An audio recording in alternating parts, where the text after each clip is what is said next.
Dinty Fonwi, vous venez de recevoir le prix Impact économique pour le projet Trimaran.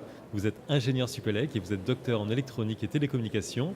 Alors vous travaillez depuis 2001 chez Orange Labs. Votre projet consiste à préparer l'arrivée de la 5G, prévue pour 2020. Si on résume l'enjeu de vos recherches, quel est-il? Donc la 5G, pour Orange, c'est l'Internet du futur. Et ça permettra d'apporter plus que du haut débit dans les simples smartphones. Ça permettra de connecter les véhicules, les usines, les machines, les robots dans les usines, les instruments chirurgicaux. Il y aura beaucoup de services, beaucoup d'applications différentes. Et en fait, ça va générer une avalanche de trafic. En quantité d'objets connectés et en trafic généré, on va avoir un facteur 1000 par rapport à aujourd'hui.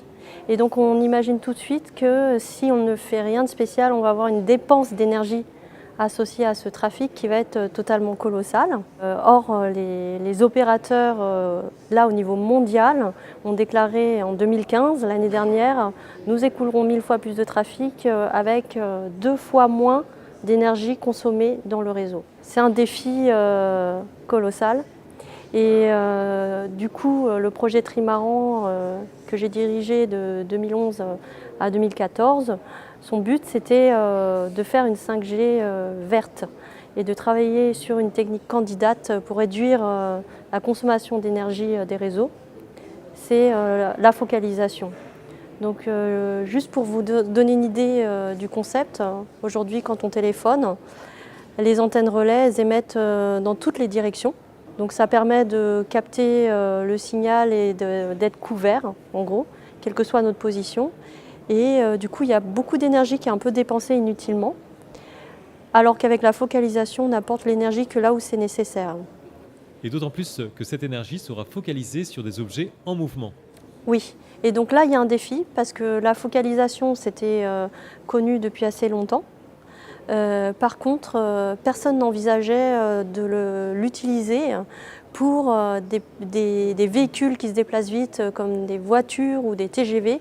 Le projet, il a fait en sorte que cette technique de focalisation, qui a un fort potentiel pour réduire la consommation des réseaux, on puisse l'étendre, l'exploiter, la diversifier pour tous les cas d'usage de la 5G. Alors vous le dites souvent, vos recherches vont permettre de faire sauter des verrous techniques en matière de téléphonie. Oui, alors je vais vous donner un exemple d'une innovation qui connaît actuellement beaucoup de succès, puisqu'elle a été reconnue comme Most Promising Technical Approach for 5G au sein du plus gros projet de l'Europe sur la 5G qui avait commencé en 2012, le projet METIS. Donc, alors comment ça fonctionne la focalisation? Donc, votre smartphone, il peut envoyer un bip qui se propage dans le milieu. Et l'antenne relais, à partir de ce bip et de ces échos, apprend à connaître le milieu de propagation, même s'il est complexe, même s'il y a des rebonds, voilà, une physique complexe. Et à partir de cette information, l'antenne relais peut focaliser sur le smartphone pour réduire toutes les émissions inutiles. D'accord ? On voit tout de suite qu'il y a un délai entre le bip d'apprentissage et puis la focalisation. Et donc il vaut mieux que ça ne bouge pas. Et donc ce qui se passe, c'est si vous essayez de faire la même chose avec un véhicule connecté muni d'une antenne sur le toit, par exemple, on rate la cible.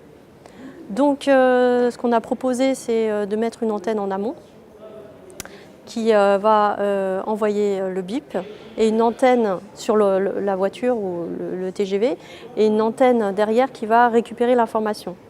Donc on comprend tout de suite que ça marche que lorsque la vitesse de déplacement coïncide avec l'écartement entre antennes et le délai entre apprentissage et focalisation. Donc ça, c'était la première version. On avait déjà réussi à beaucoup améliorer les performances pour le véhicule. Et après, au sein du projet européen METIS, on est allé encore plus loin en utilisant plusieurs bips et en les interpolant dans l'espace. Et on a réussi à obtenir une performance continue jusqu'à 300 voire plus de km/h, enfin le TGV. Donc ce qui a été reconnu comme innovation majeure. Donc ça, c'est un exemple de succès issu à l'origine de Trimaran. Alors c'est un projet financé en grande partie par l'ANR entre 2011 et 2014 et à hauteur de plus d'1 million d'euros. L'ANR a été très précurseur sur ce projet. Alors aujourd'hui, où en est votre projet? Il y a eu plusieurs innovations et plus d'une vingtaine de brevets. Donc on continue de les développer, de les promouvoir et pour ça on fait il y a plusieurs flux parallèles, je vais dire.